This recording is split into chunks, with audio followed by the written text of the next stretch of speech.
Hello, everyone, and welcome to another episode of Philadelphia Eagles Talk with Geoff and Matt. Of course, it's a playoff episode as our Eagles remain alive.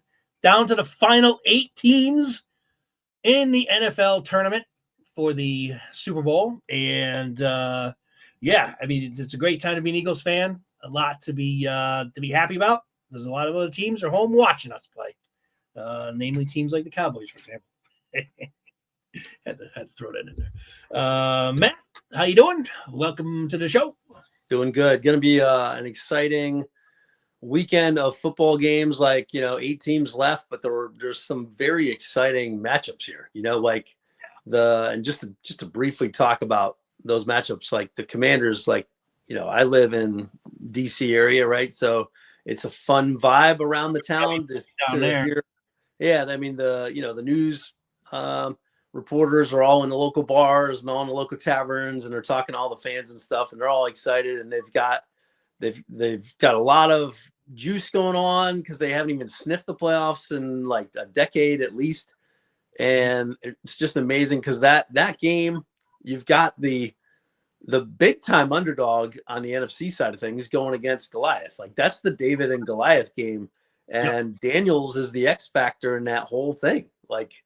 Can Daniels, the magic of Jaden Daniels, cancel out Jahmyr Gibbs and that highly potent offense? He's had magic this year. He's definitely pulled it out more than once. Yeah. So can he do it again? That'll be the sort of, I guess, the game within the game, the underlying story of that game. Yeah, but I'm sure there's a lot of excitement down there, and good for the Commanders. It's been a long time since they've had anything to really be excited about down there. Yeah. Likewise in Detroit, the home team, man, Dan Campbell and all the Dan Campbellites, Detroit is one city right now, totally focused on getting all the way there. And then on the AFC side, the Bills and Ravens, amazing. I cannot wait to watch that. Who can't wait to watch that game? Yeah. It's the first time I saw a stat today. First time that the two quarterbacks of two teams playing against each other in the playoffs had 40 plus touchdowns, less than 5 interceptions, and were both MVP candidates. So I'm like, damn, that's really. And then, probably my least interest is in the Chiefs-Texans game. I kind of could care less about that game compared to the other. Kill them anyway. It's probably going to be. Who knows? Let's see if Texas can defense can kind of hold them down. The thing about the Chiefs is, and I think I mentioned it last podcast, because people are like, they got they won the division, top seed and all that, but they didn't really look all that great this year. No, they didn't look all that great this year. But this team is now healthiest it's ever been. Yeah. Right now. Yeah. They haven't been healthy all year. They've got all their wide receivers back. They got Pacheco back at running back. They haven't had him most of the year. This team has got everyone back now. Yeah. And they've only been playing 100%. Their last few weeks are where they've been like the Chiefs, and they're like typical Chiefs, 30 points a game. Dangerous team, and they're the champs until somebody knocks them off. So I'll be rooting for someone to knock them off. If they play the Bills or not that I don't have anything against the Chiefs. It's just that it's like they always win. So it's one of those things where it's like you just want to see another team get in there, especially guys like Allen and especially Jackson, who is Lamar short for quite a few years, and he has that tag and he can't win the big game. I don't think I think it's unfairly labeled that way. They almost beat the Chiefs last year. Yeah. And I think they're the most dangerous team. I was just talking to a couple. I had one of my fantasy leagues had their end of the year meeting, and we were talking about the playoffs and I was like, I think the Ravens are the best team in the AFC. I think they're going to win against the Bills. Although it's going to be a great game. And again, it won't surprise me if the Bills win. But I think the Ravens are going to win that game. And I think we're going to see Ravens-Chiefs again. And this time I think the Ravens are going to get them. But it'll be a tough game because, damn it, freaking Mahomes doesn't lose these games. So it's either way, these final 8 teams of all, except for maybe the Texans, not the, shit on them or anything, but I'm just saying 7 of the 8 teams are really exciting, really good teams, been the best teams in the league all year. You got the juggernaut teams of the Lions and the Chiefs, and then you got maybe the slight tier lower in the Ravens, Bills, and Eagles. They're right there with them. We've been looking at the division, the collision course all season, the Eagles versus the Lions, and now we're just one game away from that happening. Another interesting piece of information I came across this week was on the AFC side, the influence of Andy Reid on all of those playoff teams. So the most furthest 6 degrees away from Andy Reid is D'Amico Ryans, former Eagle who played for Andy Reid, coaching the Texans, but everyone else comes directly from Andy Reid's coaching tree. Sean McDermott with the Bills, John Harbaugh with the Ravens, Andy Reid, of course, with the Chiefs. And you're like, dude, Belichick, I feel is like all you hear. Maybe that's because I'm East Coast, but Andy Reid is equal to, and some would argue better than Belichick. He's got just as many, and he did it with separate quarterbacks. Mahomes is his most consistent, but with McNabb, it's been a Super Bowl with Mahomes. Yep, and I guess the two different organizations. But he's been competitive, right? He's been competitive no matter who the quarterback's been. Years before when he got fired with the Eagles, a couple of bad years. But that was when, again, sometimes coaches just wear out their I don't want to call it welcome, but it's just time for a change. Mm-hmm. And with the Eagles, it was time for change. I'm not going to go back. I know Andy Reid has been hugely successful. More power to him. I never hated Andy Reid. I just wanted him gone. I knew that his time here was done. Yeah. And, but he's had great success, and I never said he was a bad coach. He's gotten much better as a game manager once he left here. Mm-hmm. And he learned from giving McNabb, his young budding star, no weapons. The first thing he did when he drafted Mahomes was get him a ton of weapons. Yeah. Great tight end. Yep. Tyreek Hill. Great running backs they've had there. Jamal Charles through all the way to who they have now. Pacheco's a great back. And now drafted Xavier Worthy, a long deep threat. He's got guys like Hopkins in there now and Downtown Brown. I mean, he just loads the teams up with offensive weapons where McNabb had to play with nobody for most of his career. So, But yeah, kudos to Reid. All right. Just a note. Yep. Moving on. The game of the week. Yes. Our game, Eagles, Rams. Now, this Rams team, I think as we could both agree, is playing much better than they were. Not really necessarily when the Eagles were playing. Because the Eagles played them when they were kind of hot. But they've really been just as hot since the Eagles lost. I don't know if they've lost a game since the Eagles lost. Yeah, they were healthy for the Eagles because they had everybody back, but they didn't. But it was their first game back. I think it was Cooper Kupp's first game back.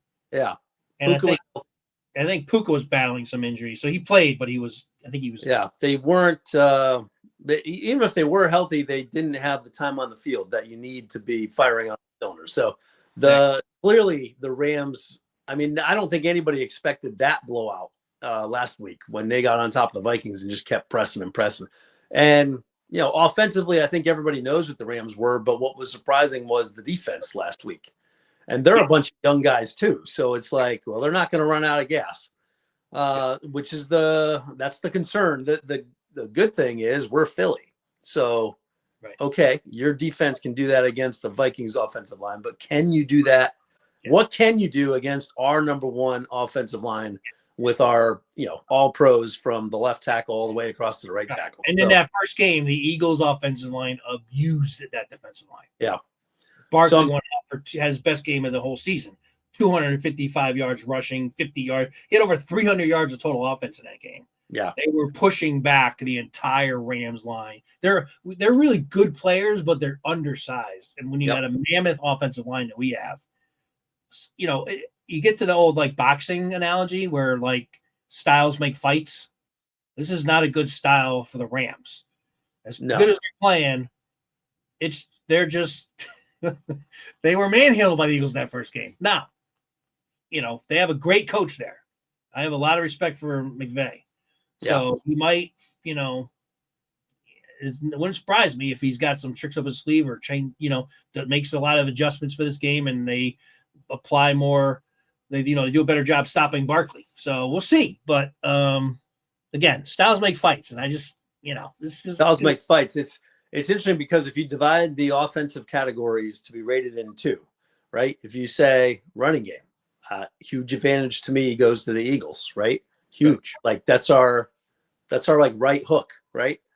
And then if you talk passing game, though, even though we have the tools on our side, and even though they have the running tools on their side, if you talk passing game, like the Rams have the passing game, like that's their left hook, So it's like those two things kind of cancel. What has been one of the greatest strengths of the Eagles' defense this year?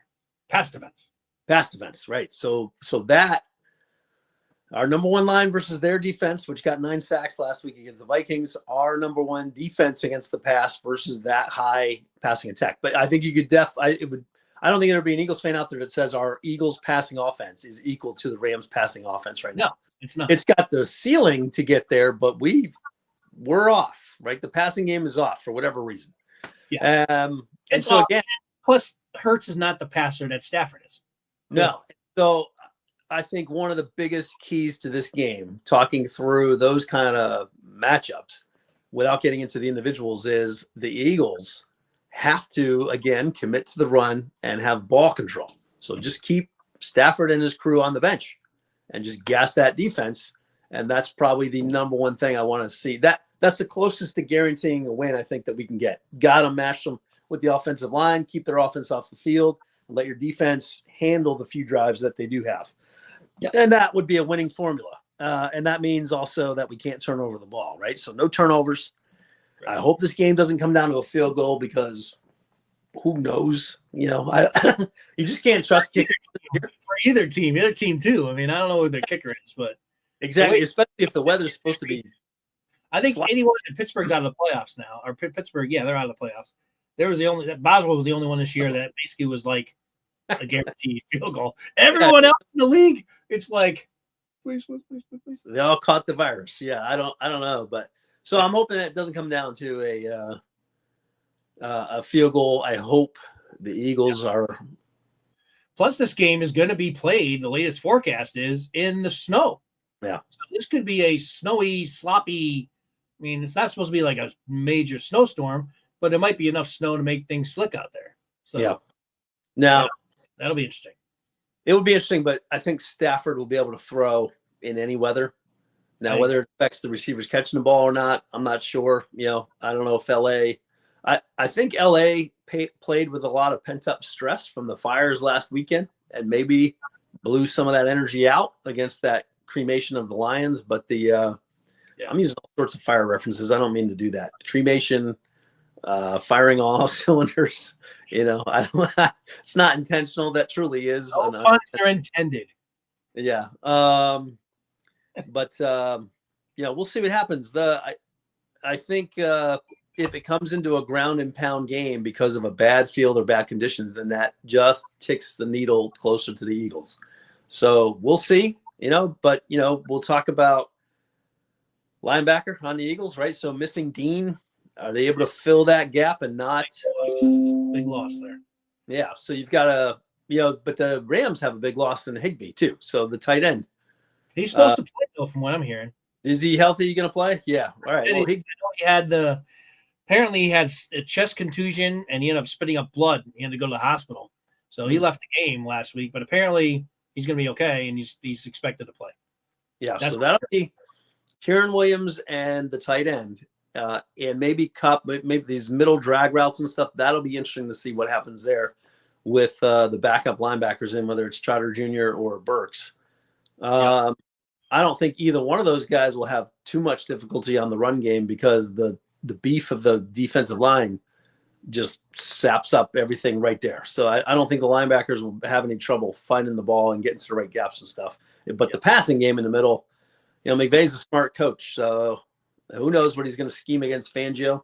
And that was exposed after Dean went out last week, was the passing the little angle route over the middle. Jones? No, not Jones. Joseph? Who the heck is the back for the Packers? Jacobs. Let's start with Jay. Jacobs. He did that like the second half quite a bit. That little angle route where the back just goes whip, right there in the middle. He was open 3 or 4 times. Yeah, and Williams is even probably I don't know. He's at least equal to Jacobs' catching passes. So he's a good back. Yep. That guy. He's one of the better backs in the league. So we'll see. Yeah. I think that's one mismatch that might be on the field, but all the rest I think are pretty even. I like our pass defense between Cooper DeJean, Darius Slay, CJ Gardner-Johnson, Reed Blankenship, and Q on the other. Like, they match up well against these receivers. So if we get any bit of pressure on Stafford, Stafford's not a scrambling quarterback. If you can get to him and get him on his back, fantastic. Pressure. Puka had a really good game against us the first game. I remember Cooper didn't do much, but Puka had a good game.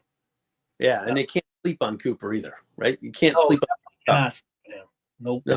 Puka's going to catch his yards, I think, but who knows? He's tackling him because he's a very physical wide receiver. The key is to keep him out, no yards after catch. He's going to catch. He's got great hands. Get him down, because he's a dangerous weapon. That guy is rapidly becoming one of the top receivers in the league. And obviously Cooper, like you mentioned, he's had an off year, but any game he could take over at any minute. Yeah. He's still dangerous. Yep. So on third down, how well do they cover? Can they get some pressure on Stafford? That'll be an interesting down to watch. So got to win third down, got to get them off the field. Can't let them gas our defense for sure. But I think the key to that is, man, Barkley, this is why we didn't let you run for the record. Like, here's the game that we need you to show up the most. You get past the Rams and the way that they're playing football, and I think we roll into Detroit with a ton of confidence if Detroit's still standing. So that's my kind of overview of the game. Yeah.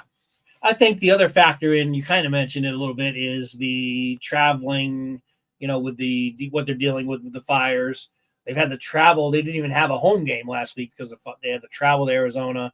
So all of what they have to do logistically behind the scenes as an organization with all this, and then I don't even know if they're practicing in LA or if they're still in Arizona. I'm not sure what's going on, but regardless, they got to travel across the country now, and they have a day short because they played on Monday night, right? Yep.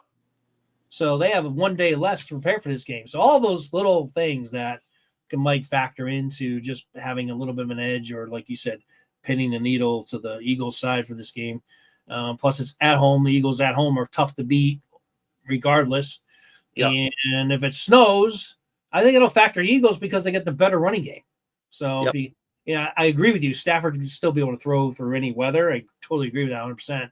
But the snow could still impact the passing game because of visibility and just hands being slicker and stuff like that.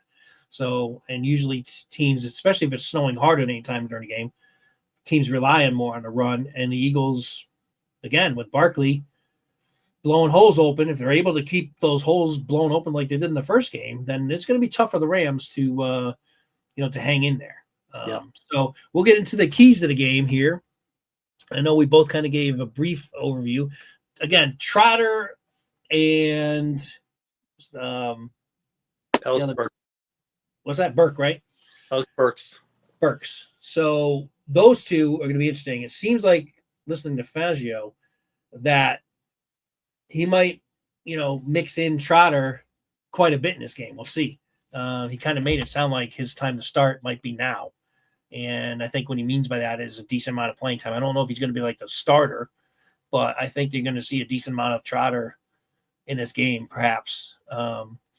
So it'll be interesting to have another Trotter in the playoffs for the Eagles on defense. Yeah, I think Sidney Brown is dying to make a play on special teams too, to keep his name alive in the press. So especially after we opened up that game last week with special teams. So that's going to be an important phase of the game as well, especially if the weather's crappy. Can we punt the ball without shanking it? Can they punt the ball without shanking it? You're looking up and snow's coming down in your face. Can you see the football well enough to catch it? Those are things that usually end up going bad in a bad weather game. And, we might need some luck there. But I can picture Sidney Brown cutting through that snow and just laying a lick on somebody and having that ball pop out. But if there's a guy to do it, he would be the one. Besides Burks, who did it last week. But Burks, you don't know if he's going to be on special teams because he's now a starter. Who knows? I don't know. He'll probably still be on special teams, but But that was an impact, right from the go, man. That pop, I think you heard the whole stadium heard that thing. He freaking cranked that guy. It was just he went backwards. The ball went forwards. Yeah, I do think I saw the replay a little closer because when it first happened, I saw it, but I wasn't like, I was so excited. I really watched the replay close. I'm actually surprised that they awarded the ball to the Eagles. Yeah, it did look like the Ram got it back for at least a good second and a half. Yeah. Or Trotter went in there and wrestled it away from him. Yeah. So, Trotter did have his arm in there in the clutch, but the guy had most of the ball, I think. I don't know. Yeah. We'll take it. We'll take a break. We know we've had some breaks go against us this year. So when you can get them, you'll take them. And that's also part of being home. I mean, it happens. You get home sometimes you get those calls. Yeah, my 3 keys are going to sound boring to our audience because I've said it week after week after week. So I'll spit those out real fast, but then I'll pass it. Keys of the game: commit to the running game, keep it going all game long. Key number 1. Key number 2: Jalen Hurts, just play smart football. Don't need to be a hero. I don't need you to be what everyone else in Philly wants you to be, which is a stat freak. I just want the W's. So make the throws that you're looking for. Don't turn the ball over. Chuck it away if you got to. Play smart football and do not give this ball over. Don't let any momentum get into the hands of that Rams defense. Don't give them any momentum. So play smart and then let your defense play the rest, right? Play good day, tackle, right? Which they've been most consistent in all 3 of those categories since that Browns game. So that's my keys of the game all in one package. It's the same thing I've been saying every friggin' week, and it's a winning formula. So for more specifics, let's go to you. Who do you got? Well, I like all 3 of those are essentially what I was going to talk about. Not necessarily Hurts, other than I was just going to say don't turn the ball over. I think if Hurts just continues to play, I mean, I'd like to see more of the passing game. You may have to have it this game. If the Rams come out and their offense is hitting it, then Eagles got to score more. And so maybe you can't rely on running Barkley all game because you might be behind or who knows? I mean, maybe the Rams got off to a hot start in this one. The Eagles are slow starters. Yeah. What if the Rams up 10-0 at the end of the first quarter? Yeah, that's another thing I don't want to see, right? I think this is a game that'll be important that we play with the lead as much as possible. Like if we're down by 10, that's going to be if the Rams are firing away and they're down by 10, but let's say we go into halftime down by 10 points. Like I think that's recoverable, but if it's any more than that, if it's 13-0, if they get more than a 10-point lead, we're gonna have some trouble keeping up with that Rams offense. Or Philly explodes and demonstrates something with the passing game that they haven't all season. That's the thing that I don't trust. I think it's possible. I definitely think it might be tougher to do in the snow, but who knows? Also, you can have those freak slippings, like I said. Yeah, it can happen both ways too. That's what's kind of scary about the snow factor is, somebody slips trying to cover AJ Brown. Suddenly he's wide open, takes the 60 yards for a touchdown. Same thing can happen with Puka and Cooper. So the traction on the field, it will be interesting. Anytime it snows, stuff like that happens. But I just think the key for me is, and I mentioned it earlier, styles make fights. And this is like a really good matchup for the Eagles. I think just matchup wise. I just don't know if the Rams, outside of the variable, which I mentioned, is McVay, who's a really good coach, really kind of like throwing a bunch of curveballs the Eagles aren't going to expect in this game, whether it's defensive adjustments or even offense, because he's very good and he's going to learn from that first loss. There's no doubt. Whatever, I remember watching the post game with him after the Eagles beat them the first time, and he gave the Eagles a lot of credit. And, he started saying some things that they need to do better. And there's no doubt in my mind that he's been harping on those things this week to shut down Barkley. Can they shut down? That's the thing. He could talk about it. And depending on what type of schemes that he might be able to do to help that defensive line not get so manhandled up front, you could do something like that and they can contain Barkley and not have him go off the way he did, then this is going to be a much closer game. If they could do that, that's the big F, because I don't know. They're light and fast. Right? Doing it. Yeah, like you mentioned, they're light and fast on their D line, which means we should be playing on their side of the line of scrimmage as soon as the fight. So I think that is going to be very, very difficult for the Rams to overcome. So if they have to scheme around it by bringing up safeties and other things, well then, let's see what happens.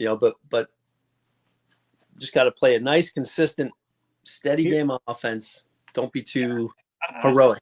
So you mentioned specifics. Some of the specific things I actually mentioned for the last game. And these teams that are gearing up for Barkley, the Rams definitely are, because the guy went way off on them when they played the first game. So they're going to be zeroed in on trying to stop Barkley for sure. I'm sure that's right on the top bulletin board in every single one of their meetings this week. And that's why it's so perfect in this game for the Eagles in that first series of downs to play action, pass, and go deep to somebody, whether it's Devontae or AJ or even the tight end. You know who's got to get wide open downfield, or even Dotson. But to me, let's see how geared up they are to stop Barkley right off the bat. Fake it to him, play action deep, and try to hit Brown deep or somebody like that. And to me, that sends a message that, hey, remember, we can pass too, guys. So you can focus on Barkley all you want, but we're going to, and I'd love to see it happen, number two. I've been calling it for a couple of weeks now. And this team, especially the Rams, because of the way Barkley just went off on him in the first game, they're going to want to be so focused on stopping Barkley that they're going to be susceptible and vulnerable to a deep pass. Yes, I would love it if they. I would love it if they pulled some of that stuff out, with an actual play action though, instead of an RPO. No, not play action. Play action. I think they've got a chance of making it work. The RPOs, I don't want to see that. I don't want to see those illegal man downfield flags. Yeah, I'm not talking about RPO. I'm talking about legit play action pass. Play action pass. I totally agree with that. Yep. I think you can catch them off guard. And once you catch them off guard once, even if it doesn't go for like a touchdown bomb, right, or get it back in their head. Catch them once, and now you've got them guessing all game. Is it going to be running pass? We can't do this. We can't do that. So So if I was Kellen Moore and them strategizing the game plan this week, and they're planning out the first 15 plays, one of those plays early on, I would have a play action pass deep bomb to one of those guys, whoever's open. So we'll see if they do it. It's just something I think that there would be, an opportune time for them to do it against a team that's going to be gearing up to stop Barkley. Let's see. Yeah, so you mentioned the tackling's key, and that'll be even more so because now they don't have Nakobe Dean there. So how is Burks, tackling one-on-one? How, if he has to? How is Trotter if those guys bust through? How is he, is he able to stop these guys, or are they going to blow him back another 5 yards? And Williams is getting 6 or 7 yards per carry. I think you're going to know early on in this game. You haven't kind of figured out where I've been heading in this discussion, how this game's going to go. Like if the Eagles' offensive line is still pushing the defensive line back and they're not getting hardly any pressure on Jalen, it could be a long game for the Rams, like it was the first time. It could be. But on the contrary side, if they're getting some pressure and these guys that got 9 sacks last week are getting through, then suddenly the script changes for this one, in my opinion. Yeah, it has the potential if the Barkley and the line dominate early and dominate all game, the game could get away. If the Rams get a good plan for that and figure out how to stop or slow some of that up, then it's probably going to be a close one. Both teams are really good though, so I'm kind of like, when it comes to score predictions, I'm going to be pretty close with mine, and I'm not sure it's going to be all that high scoring. Because that's the safe bet. If I'm wrong on that, then it means the Eagles probably blew out the Rams. I don't see the Rams blowing out the Eagles as much as I can see the Eagles blowing out the Rams, and it's because of that running game. So I would put my money on that Eagles running game leading to a blowout more than I would the Rams. But I think ultimately probably just going to be a really close game at the end of things. So, all right, well, let's move right along. I don't want to make this, even though it's a playoff game, we'll just want to hit on all the points and get in and out. And then what we'll do is we will certainly be back in the post-game, with the post-game, basically the recap, which will be, again, on Monday. And hopefully we're talking about a win. And hopefully we're talking about either going to Detroit or having potentially a home NFC Championship game against Commanders, which would be insane. Which would be so cool. That would be so cool. I would love it because I would get all the Philly talk out here with the DC Sports Radio talking about Philly all week. So I would love that. But it's going to be like if the Eagles, it's fun, right? It's fun thinking about man, this is a great Both match. teams be fun, but we got to pass the Rams first. Not trying to not discount the Rams at all. The Rams are a damn good team, and they're playing very good football, and they got a great coach, and they got a Super Bowl winning quarterback. If you're not taking the Rams seriously, and I know some Eagle fans are out there, I've heard them on XM radio calling in, "Oh, we're going to blow the Rams away. They can't stop us." Blah blah blah. Listen, hopefully that's the case. I do think that's possible to happen again, but I think again, like I said, I think early on, within the first quarter, we're going to know if this is going to be a competitive game or a game that the Eagles will eventually just run away with because they're just not able to hold up against our offensive line. If that happens again, the Eagles are going to win this game either by a little or a lot. But they're going to win. Yep. If they're having trouble, suddenly if they're getting through and causing pressure and containing Barkley, then we got a battle to the end in this one. That's the way I look at it. Yep. But the Rams, like I said, Stafford, the guy's not going to be rattled. You're not going to rattle Stafford. He's good. He's a borderline Hall of Famer. The running back is dangerous. The wide receivers are great. So they have two really elite guys at wide receiver. Tight end's good. Higbee is a killer. So, man, it's really just a matter of can the Rams defense stop the Eagles? And I think that's what's going to be probably the biggest key to the game outside of the ones that you mentioned, which kind of are intertwined with that. But yeah, it would be exciting if it was the Washington, because we'd have our two friends for the program. We'll have Johnny and Evan on, and we were talking about the NFC Championship on this podcast. How cool would that be? The home game. Yeah. So go ahead. You want to get into predictions? We'll have you go first. Let's go. I was thinking 23-20 originally, but I do see the Rams struggling with the run game of the Eagles and an offensive line. So let me throw 27 Eagles, 20 Rams. 27-20 Eagles. Okay. All right. Where do I fall? You factor in the snow? Did you factor in the potential weather in your prediction? Yeah.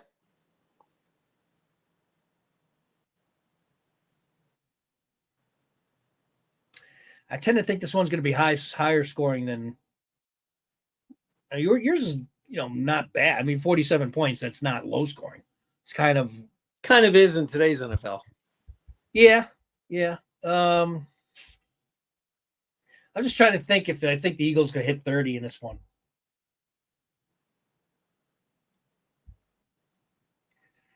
See, now last week they didn't get off to a slow start, mainly because of special teams. Special teams made sure they didn't get off to a slow start last week.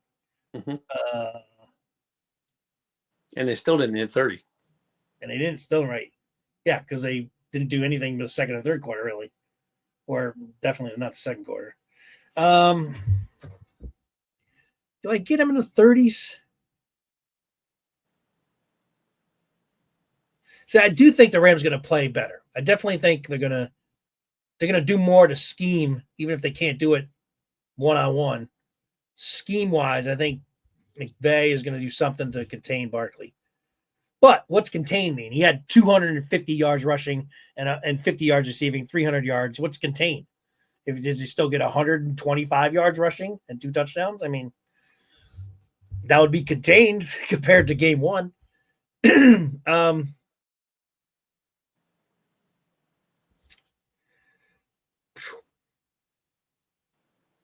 They got to factor in the field goal issues that, like, a lot of people are just want. I've seen Eagle fans that want Elliott to get a new kicker this year, like before this game, to get a new kicker. I'm like, are you insane? What are you gonna get? Some of these Eagle fans, I'm like, yeah, you nuts. I mean, yeah, the guy is having some issues this year, like every kicker in the league. He still hits field goals. It's not like he's missing field goal. He missed an extra point last week. You can't miss extra points. I'm not trying to excuse him, but I'm like, it's not like he's been awful. But we need to get a new kicker. Yeah. Who? Right. And that's the other thing. Who? What do you want? Justin Tucker? He had just as bad of an offseason, if not worse. Well, yeah, but you're also not going to get a Justin Tucker right now. Like, they're saying they want another kicker for this game coming up. I'm like, who are you going to find that's out there that's going to kick better than Elliott? Yeah. Joe the plumber is going to come on and kick a field goal. Come on. Sometimes I really just shake my head like, the hell you smoking? You're going to give right.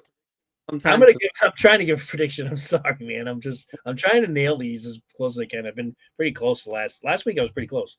I'm just trying to see, do I get them to 30? I don't think I get them to 30. I'm just trying. See, here's the thing. What I'm struggling with is I don't want to give them to 30. I don't think they can get there. But yeah, then I'll be close to what your score is. And I'm trying to be a little bit different. Yeah. You know what? I'm going to go 30 even. 30 on a nose. I'm going to get them to 30. Somehow I think they'll get there. But I think the Rams are going to score a decent amount too. So I'm going to get them 24. 30-24 Eagles. I think it's going to be a high-scoring game. We'll see. I don't know. I don't know either. I really am having a hard trouble figuring this one out. Other than what I said was the key to the game. That I have down 100%. What I said a couple times already this episode. All depends on what the offensive line versus their defensive line is doing. So, I mean, I'm not sure how it's going to go because I give McVay a lot of credit because I think he's going to be able to do some things defensively to do a lot better than he did against Eagles the first time. Because I don't think he could do it one-on-one, man-on-man, mano-y-mano. They can't do it. The Eagles will still manhandle if they don't change much in that respect. So I'll go 30-24. I would guess that when we're done with this podcast, 2 days from now, I might have a completely different idea, but I'm on record with the 30-24. We'll stick with it. But we both have the Eagles winning. That's the bottom line. And we both have relatively close games. One possession wins. So yep. That's pretty tight. All right. Any closing statements? And then we'll both get out of here. And for you out there, the audience, make sure you like and subscribe, comment below if you have any comments. What do you guys think about the game? What's your prediction? What's your keys to the game? Do you agree with us? Do you not? What are your thoughts on the weather? That might be an issue.